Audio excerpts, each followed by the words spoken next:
اللہ پاک نے فرمایا کہ سبحانہ، پاک ہے، الذی، وہ ذات، کہ اسرا، جس نے سیر کروائی۔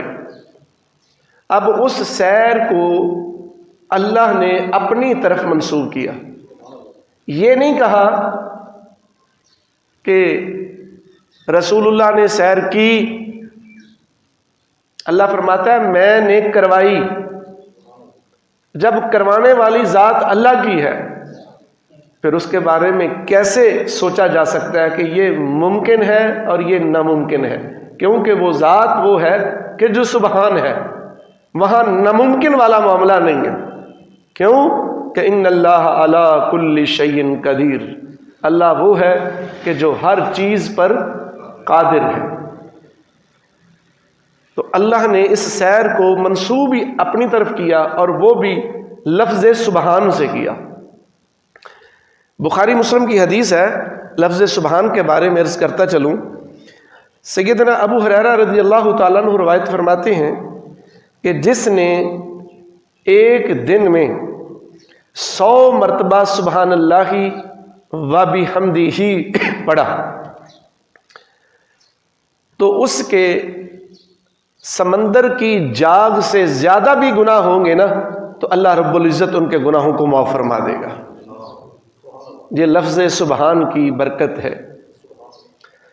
اور دوسری حدیث پاک سنیے، مسلم شریف کی حدیث ہے، حضرت سمرہ بن جندب رضی اللہ تعالیٰ عنہ روایت فرماتے ہیں کہ اللہ رب العزت کے نزدیک 4 کلام سب سے زیادہ محبوب ہیں، اور وہ 4 کلام جو محبوب ہیں ان میں سے ایک سبحان اللہ ہے، دوسرا الحمدللہ ہے، اور تیسرا لا الہ الا اللہ ہے، اور چوتھا اللہ اکبر ہے۔ تو اللہ کے رسول نے ارشاد فرمایا تم میں سے جس نے بھی ان 4 کلاموں میں سے کسی ایک کے ساتھ بھی اپنے کسی کام کا، کسی چیز کا آغاز کیا تو اللہ رب العزت اس میں کی طرف سے اس میں نقصان نہیں ہوگا۔ تو اللہ نے فرمایا پاک ہے وہ ذات کہ جس نے سیر کروائی بعبدہ ہی، اپنے بندے کو، لیلاً، رات کے تھوڑے سے حصے میں، پھر کہاں تک؟ من المسجد الحرام الی المسجد الاقصی، مسجد حرام سے لے کے مسجد اقصی تک۔ اب یہیں ایک بات شروع ہو جاتی ہے کہ مسجد حرام سے لے کے مسجد اقصی تک اس وقت بھی تیز ترین سواری گھوڑا ہی تھا، تو گھوڑے پر بھی یہ سفر مہینوں کا سفر تھا، دنوں یا ہفتوں کا سفر نہیں تھا۔ تو قرآن کی آیت کہہ رہی ہے کہ لیلا من المسجد الحرام الی المسجد الاقصی، رات کے تھوڑے سے حصے میں، اور پھر یہ لفظ بھی یہ بولا جا رہا ہے، سفر نہیں کہا جا رہا، سیر کہا جا رہا ہے۔ سفر اور سیر میں زمین و آسمان کا فرق ہے۔ سفر یہ ہوتا ہے کہ جس منزل پہ پہنچنا ہے مقصود وہ ہوتی ہے، بس کہ وہاں پہنچنا ہے، سفر میں سپیڈ ہوتی ہے، اور جو سیر ہوتی ہے وہ چہل چہل کے، پہل پہل کے، سارے نظارے دیکھ کر، سارے منظر دیکھ کے پہنچنا مقصود نہیں ہوتا، ہر چیز کے نظارے مقصود ہوتے ہیں۔ یہ سیر اور سفر میں فرق ہے۔ تو اللہ رب العزت نے قرآن کریم میں لفظ اسرا استعمال کیا کہ سیر کروائی، اور اسرا سر سے بھی ہے کہ رات میں، اور پھر ذکر فرما دیا کہ لیلم، رات کے، اور تنوین آئی کہ تھوڑے سے حصے میں، پوری رات بھی نہیں، اور سفر مہینوں کا۔ اب یہ ظاہراً عقل پر حاوی ہوتا ہے کہ ایسا ہو نہیں سکتا، ایسا ممکن نہیں۔ دنیاوی اسباب کے اعتبار سے عقل یہی سوچتی ہے، اور پھر اللہ رب العزت نے اسی لیے وہ ساری چیزوں کا ذکر جو کیا تو اس سے پہلے کہہ دیا کہ پاک ہے وہ ذات جس نے کروائی، جس نے کروائی، کہ جن چیزوں پر اعتراضات اور ناممکنات کے مسائل پیدا ہونے ہوتے ہیں، اللہ رب العزت اس پر پہلے ہی الفاظ دے دیے کہ پاک ہے وہ ذات۔ اب دیکھیں نا دوسرا پارہ اللہ رب العزت نے فرمایا سَيَقُولُ السُّفَهَاءُ مِنَ النَّاسِ، ان قریب بیوقوف لوگ کہیں گے کہ کس نے یہ قبلہ تبدیل کر دیا۔ ابھی قبلے کے تبدیلی کا اعلان نہیں آیا تو اللہ نے پہلے ذکر کیا کہ بیوقوف لوگ اس طرح کی باتیں کریں گے، اس طرح ہوگا، اور سارا ذکر کر کے پھر اللہ نے فرمایا کہ میں نے قبلے کو تبدیل کر دیا، فَوَلِّ وَجْهَكَ شَطْرَ الْمَسْجِدِ الْحَرَامِ۔ تو یہاں بھی اللہ رب العزت نے جس بات کا ذکر کیا تو وہ ہے پاک ہے وہ ذات جس نے سیر کروائی۔ اب وہی ذات ہے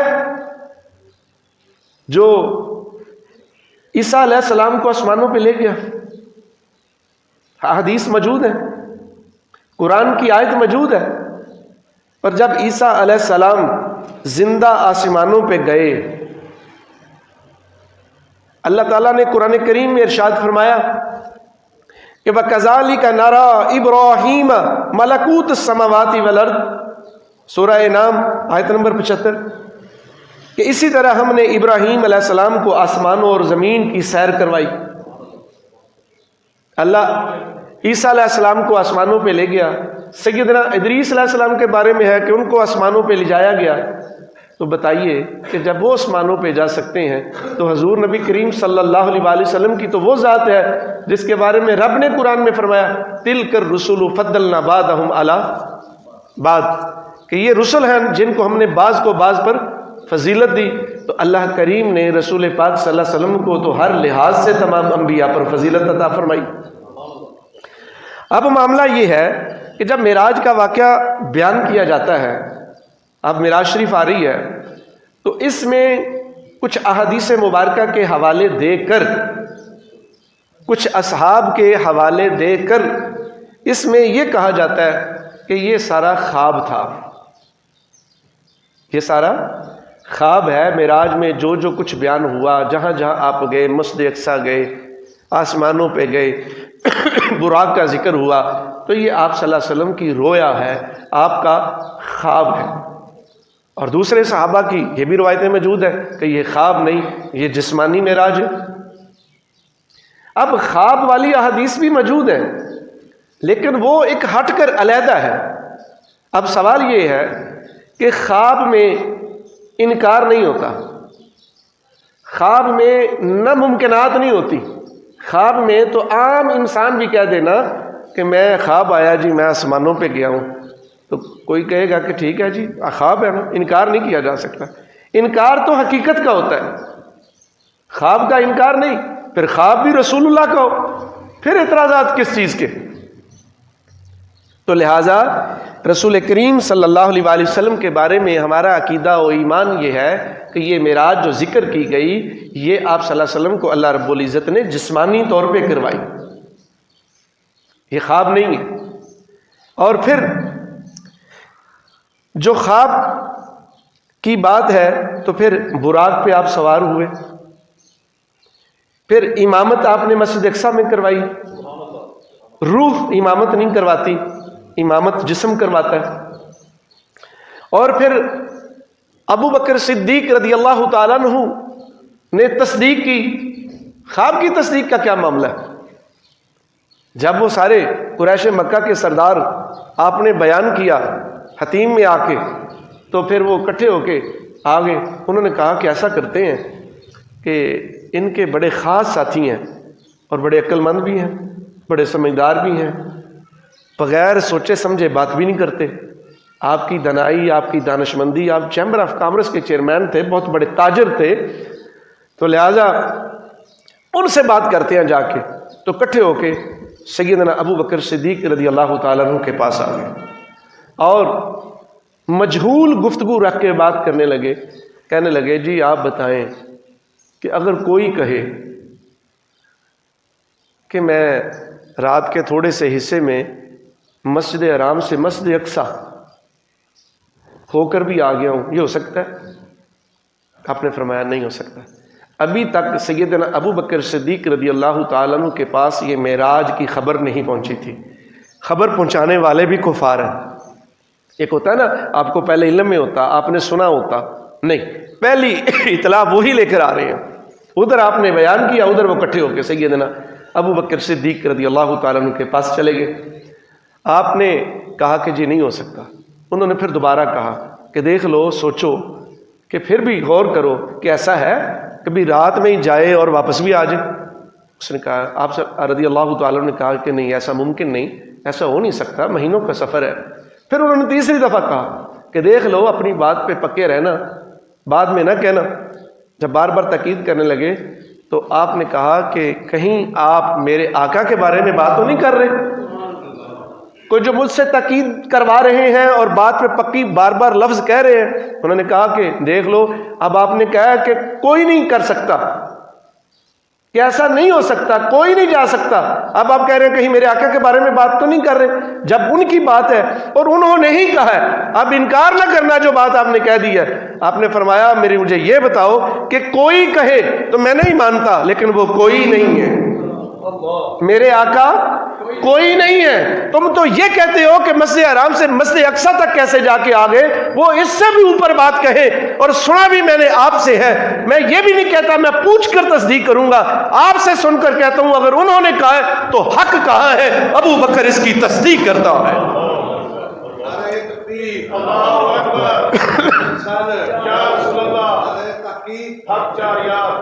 تو سامعین، یہ ہے ایمان، جو بندہ ایمان لے آئے، اور یہ ہوتی ہیں عشق کی منازل۔ اب بتائیے کہ اگر آپ نے بیان کیا ہوتا کہ میں خواب میں گیا، تو پھر تو انہوں نے اعتراض بھی نہیں کرنا تھا۔ خواب تو سب کو آتے ہیں، خواب تو بڑے بڑے ہوتے ہیں، خواب تو ہم یہاں بیٹھ کے مدینہ شریف ہو آتے ہیں، ہم خواب میں عمرہ بھی کر آتے ہیں، ہم خواب میں طواف احرام باندھ کے حج میں بھی چلے جاتے ہیں اور صبح اٹھ جاتے ہیں۔ خواب پہ اعتراضات نہیں ہوا کرتے، خواب میں ممکن ناممکن کی باتیں نہیں ہوا کرتی، خواب میں عقل سے ماورا کام بھی آ جاتے ہیں اور وہ بھی خواب ہوتا ہے، لیکن یہ خواب نہیں تھا۔ یہ اللہ رب العزت نے ارشاد، پھر لفظ یہ نہیں کہا کہ سبحان الذی اسریٰ بروح عبدی، کہ میں نے اپنے بندے کی روح کو سیر کروائی۔ اللہ رب العزت نے فرمایا کہ سبحان الذی اسریٰ بعبدہ، کہ پاک ہے وہ ذات جس نے اپنے بندے کو سیر کروائی۔ اب اللہ رب العزت نے لفظ عبد استعمال کیا۔ اب دیکھیے کہ عبد لفظ عبادت سے ہے، عابد عبادت کرنے والا، عبدی ہی اپنے بندے کو، کیونکہ جب وہاں سے پیغام آتا ہے تو رسالت کا سلسلہ ہوتا ہے، جب یہاں سے وہاں تعلق جڑتا ہے تو وہ عبودیت کا ہوتا ہے۔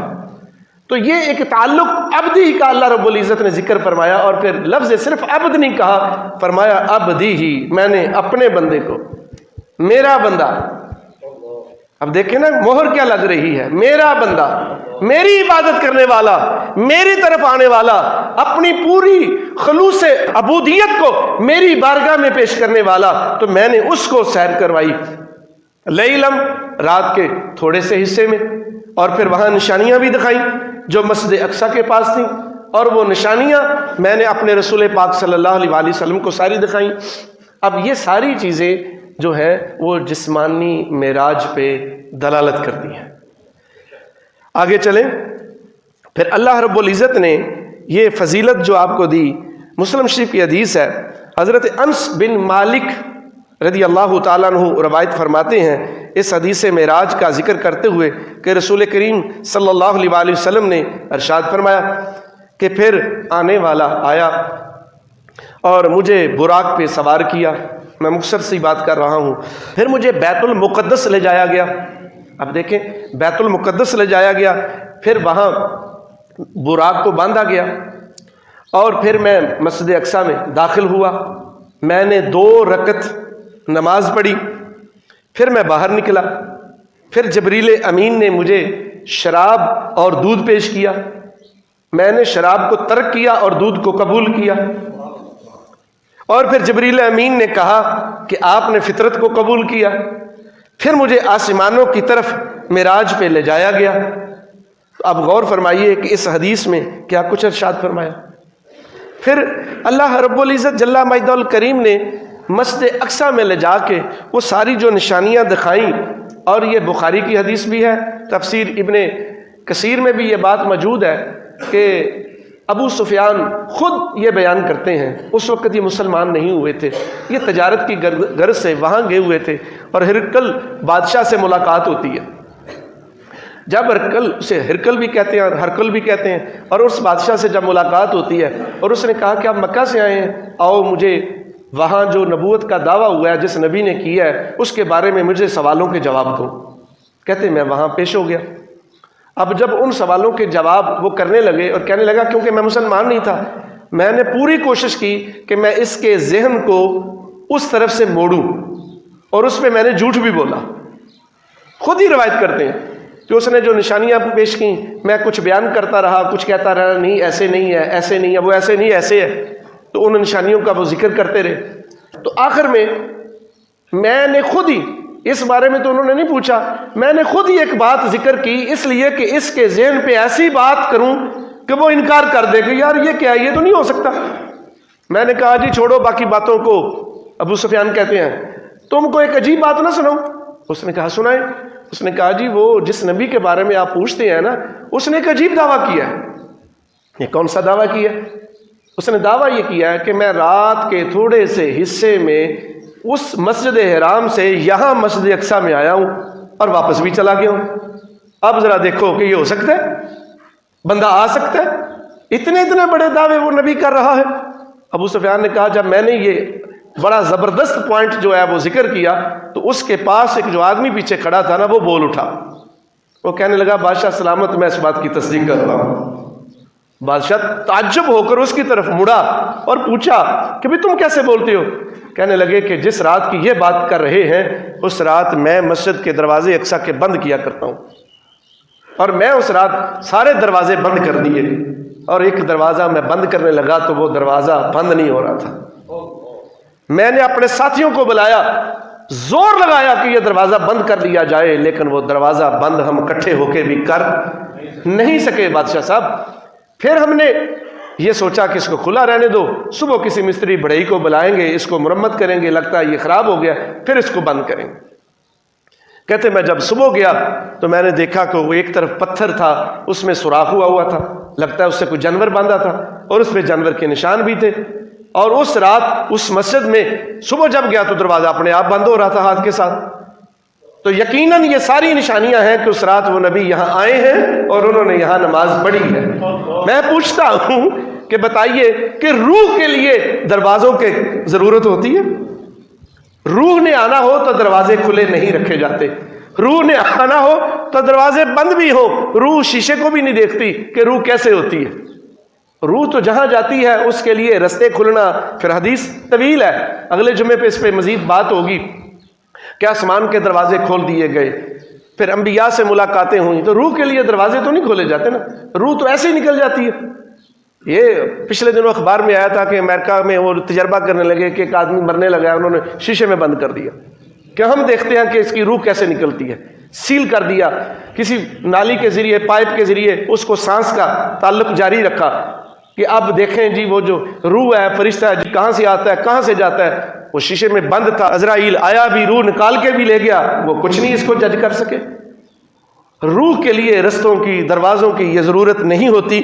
تو وہ اللہ کریم اپنے بندے کو، اپنے رسول کو خود قرآن میں کہہ رہا ہے کہ میں نے سیر کروائی، اور وہ پاک ذات ہے جس نے سیر کروائی اور رات کے تھوڑے سے حصے میں کرائی، مسجد حرام سے لے کے مسجد اقصیٰ تک۔ اور یہی بات ختم نہیں ہو جاتی کہ ان کفار نے بڑی بڑی نشانیاں پوچھی، جو اللہ رب العزت نے قرآن کریم میں ارشاد فرمایا نا کہ لِنُرِيَهُ مِنْ آیَاتِنَا، ہم نے ان کو اپنی نشانیاں دکھائیں۔ تو مسجد اقصیٰ کے بارے میں کفار کو پتا تھا کہ یہ رسول پاک صلی اللہ علیہ وسلم جو ہیں یہ کبھی بھی مسجد اقصیٰ پوری زندگی نہیں گئے، لہٰذا انہوں نے دعویٰ کیا کہ ہم گئے ہیں تو ہم ان سے نشانیاں پوچھ لیتے ہیں۔